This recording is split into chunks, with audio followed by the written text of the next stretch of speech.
नमस्कार हेतु ज्ञान चैनल को स्वागत करुच्ची मु श्रीजुत गंगाधर साहू। डियर फ्रेंड्स, एबे आमे आलोचना करिवा ABCDE model of marriage and diverse. तार अर्थ हला विवाह पाई ABCDE दरकार एवं विवाह विच्छेदर कारण मध्य ABCDE। एटा केमती संभव? एटा तो अजब सुना जाउची किंतु एटा सत। केमिति सत जानिबा पई देखंतु पूरा वीडियोटी को। 20-30 वर्ष तले जेतेबेले विवाह होतुला सेई समय पुओ घर लोक जाउथिले झियो बाछिबा पई पसंद करिबा पई। झियो ठारे से योग्यता देखुथिले, तार क्वालिफिकेशन देखुथिले। सेई योग्यतार मापकाठी कोन थिला? ABCDE। ए रे हला एज, माने झियोटी 18 रु 22 भीतर हेबा दरकार। बी रहला ब्यूटी, सुंदरी हेबा दरकार, गोरी हेबा दरकार। सी रे कास्ट, सेई जाति रहबा दरकार। डी रहला डाउरी, ता बापार যৌতুक देवार सक्षमता थिबा दरकार।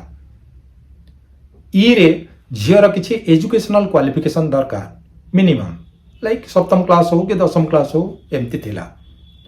एई सब जदि थिबो ताहाले जातक मिले कि बाहर करथुले, नले जातक आଳରେ भांगी दउथुले। किंतु समय परिवर्तन हला, सामाजिक परिवर्तन हला, आर्थिक परिवर्तन हला। झियो मानकु सांविधानिक क्षेत्र रे, सरकारी चाकरी क्षेत्र रे, विभिन्न पदपदवी रे संरक्षण व्यवस्था मध्य रखा गला, प्रोत्साहन दिया गला। से माने पढ़िले एवं बढ़िले, आगो को बढ़िले, समानता मध्य दाबी कले। शिक्षक ठारू आरंभ करी राष्ट्रपति पर्यंत प्रत्येक सीट रे जाइके बसिले। सरपंच ठारू आरंभ करी प्रधानमंत्री पर्यंत मध्य स्थान रे जाइके अधिष्ठित हेले। तापरे एई परिवर्तित परिस्थिति रे सेमाने आउ चाहिलेनी जे पुओ घर लोक आसिकी सेमानकु बाछिबे एवं ये सबुथिरे हाँ मार देबे। तांकर मध्य गोटे पसंद आसिला, सी कहले आमे भी पुओं को बाछिबु। तेणु एबेर जो परिवर्तित परिस्थिति रे झियो पुओ को बाछुची, पुओ मध्य झियो को बाछुची। आउ एटा यूनिलेटरल हेकि नाही, वन साइडेड नाही, एक पाखिया हेकि नाही। तो एबे जेतेबेले सिलेक्शन करूची पुओ झियो को बा झियो पुओ को, सेतेबेले मध्य सेई क्राइटेरिया अप्लाई होची ABCDE। किंतु 20 वर्ष तले जो ABCD थिला सेई ABCD ये नुहा। एबेर ए माने फिजिकल एज नुहा, मेंटल एज, मैच्योरिटी। तेणु पुओ बड़ हो कि झियो बड़ हो, मेंटल एज दरकार। सेति पई देखु ना सचिन तेंदुलकर अंजलि को बाहा हेले। अंजलि तांकटर बयस रे अधिक, किंतु सचिन तेंदुलकर मेंटल एज रे अधिक, मोर मैच्योर। सेमती प्रियंका चोप्रा ठारू तांको स्वामी बहुत छोट, किंतु मैच्योरिटी अधिक, मोर मैच्योर। तेणु एई बड़ी परिस्थिति रे वर्तमान विवाह रे एज रो परिभाषा बदली जाइछि। B beauty, it is no more physical beauty. They try to discover the inner virtues, कहा पाखरे को गुण सब अछि, that is considered as beauty. C रे it is no more caste, it is class, श्रेणी।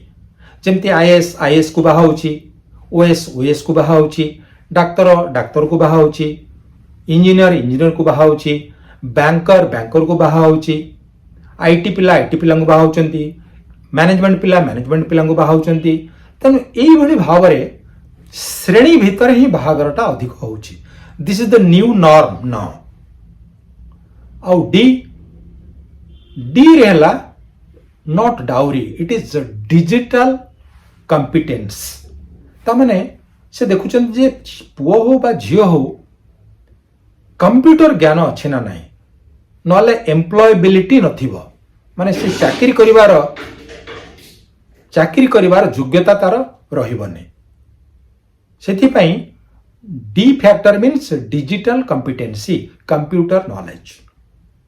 देन ई हला economic independence तामाने झील जो बाहा होची से कहूँ मु बाहा होनी गोटे कूलबधू हेबा पाए मु बाहा होनी जे जाइकरी शाशु शशुर सेवा करबा पाए मु बाहा होनी केवल छुआ जन्म करबा पाए से कहूँ लाइक द मेल और द पुओ पुओ भली झील कहूँ मु मध्य गोटे dignified individual of the society तेणु सी जमती चलो मु सेमती चलबी यही भली इकोनॉमिक इंडिपेंडेंस टा आगुरु से क्लियर कर दौरान से देखिए न्यूक्लियर फैमिली संख्या बढ़ी बढ़ी चली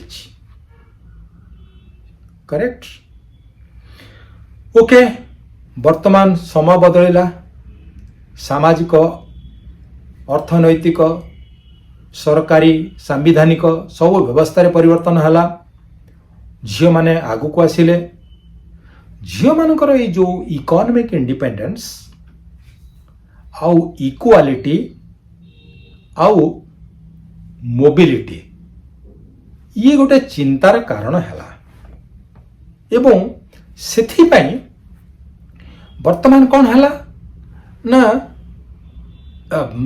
पुओ मैंने तांको सही पारलेनी इनलज हाउस तांको भलरे देखिलानी एवं मैरिज ऊपर यार गोटे प्रभाव पड़ेला एवं कौन है ना डाइवर्स रेट टिके बढ़िबा को लगिला एवं ए डाइवर्स रो कारण कौन है ए बी सी डी ई माने जो क्वालिफिकेशन 20 वर्ष सिलेक्शन रे थिला से गुड नुह कि एबर नुह यार कारण है ए बी सी डी ई माने ए हला एक्विजिशन माने जन जन को खाली दोष दब ये ताकू देला से ताकू देला जोर रे पार्टी हला उच्चबाच हला झगड़ा हला आचरण उच्चारण परिवर्तन हो गला तेणु यार अंत कौन डाइवर्स तापर आसंतु बी ब्लेम निंदा करिबा तुम जो यहाँ है से तमें दायी इत्यादि इत्यादि प्रशंसा तो कलेनी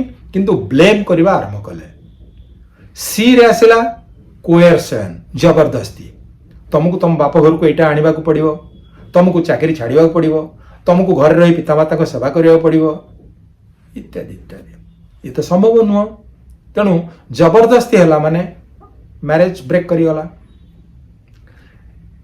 डी एठी डी होची कौन not dowry not digital competence एठी D responsible means distance factor physical distance और कम्युनिकेशन डिस्टेंस झील चेन्नई रे चाकरी करुच्ची पुओ मुंबई रे चाकरी करुच्ची झील श्रीलंका रे अच्छी पुओ अमेरिका रे अच्छी तेणु ये जो फिजिकल डिस्टेंस हो बा कम्युनिकेशन डिस्टेंस हो से मानकु पूरा डिस्टेंस करदेला परस्पर प्रति ट्रस्ट फैक्टर कमीगला एवं तांकर जो बॉन्डिंग थिला कमीगला एवं सेटा तांको प्रोत्साहन देला डाइवर्स आड़ को जीवा पाए this is called the D factor for diverse then there is another E factor एनवी तांकर या अछि ता स्त्री सुंदर तांको गाड़ी सुंदर तांको घर सुंदर तांको बापा माँ एते देइतिले तमे किछि आनिलनी E envy that is also another reason for divorce तेणु देखिले 20 वर्ष तले थिला A B C D factor एबे बाहागर सिलेक्शन बेलू A B C D factor एवं डाइवर्स पाई मध्य A B C D E are responsible तेणु कौन होउछि ना मैरिज रो जो solidarity the bonding is becoming weaker day by day आउ कौन होउछि ना it leads towards the diverse और सेपरेशन एवं जो बाहागर होइतिला 7 जन्म पाई से 7 वर्ष रे खत्म कि 7 मास रे खत्म कि 7 दिन रे खत्म ये होउछि परिवर्तित परिस्थिति रे कहार स्वरूप ना विवाहर स्वरूप एवं जो डाइवर्स होउछि कारण एतिकी ना आउ कौन अच्छी ଏବଂ ନିରାକରଣ କ'ଣ? ନିରାକରଣ ଆମେ ଚିନ୍ତା କରିବା, କିନ୍ତୁ ଗୋଟିଏ ଜିନିଷ ଏଠି ମୁଁ କହି ରଖେ ଯେ ଏଇ ଯେଉଁ ସାମାଜିକ ଅନୁଷ୍ଠାନ ବା सोशल इंस्टीट्यूशन ऑफ मैरिज आकु बंचेबाकु हेले आमको टिके मानसिक स्तर रे परिवर्तन आनिबार अछि। कहाकु ना हमर जो पुरुष पणिया थिला मो पुआ तेणु मो ठीक, आमे पुआ घर आमे ही ठीक, एटा परिवर्तन हवा दरकार। से पुरुष समाजर जो मानसिकता से निश्चित परिवर्तन आवश्यकता रही। दुई रे झील माने समानता पाईगल, इकोनॉमिक इंडिपेंडेंस पाईगल, तार माने नुह जे टॉलरेंस कमी जीव, अंडरस्टैंडिंग कमी जीव। तेणु यही जिनसटा तांको पाखरे अभाव रही जाउछि। तेणु आमे कौन करिबा ना आम जो संस्कृति से जहाँ जहाँ भल गुण थिला आमे ताकू जाबुरी रखिबा उचित। जो गुड़िक खराब थिला लाइक डाउरी एटसेट्रा एटसेट्रा से गुड़िक सब वी शुड डिस्कार्ड। जहाँ भल जिनस अच्छी कौन सी सभ्यतार ताकू ग्रहण कर। एवं सबुठारु बड़ मंत्र हैला जे marriage institution should survive because it is required for a peaceful living. As long as you protect it, you can have a blissful and peaceful life. और बड़ा कथा हला सेति पई to protect it you require understanding. Understanding is the cement for your marriage bonding. Then try to inculcate the having of mutual understanding. Thank you very much for watching this video. I think there are many takeaways in this video. Either you are a husband or you are a wife, or you are a prospective husband or a prospective wife, prospective groom or a prospective bridegroom, you are the in-laws or you are the father or mother, whatever you are. Kindly analyze this video and post your comments and your valuable inputs, which will also enlighten us and educate us further. I look forward to meeting you in my next video. Till then, goodbye. Thank you.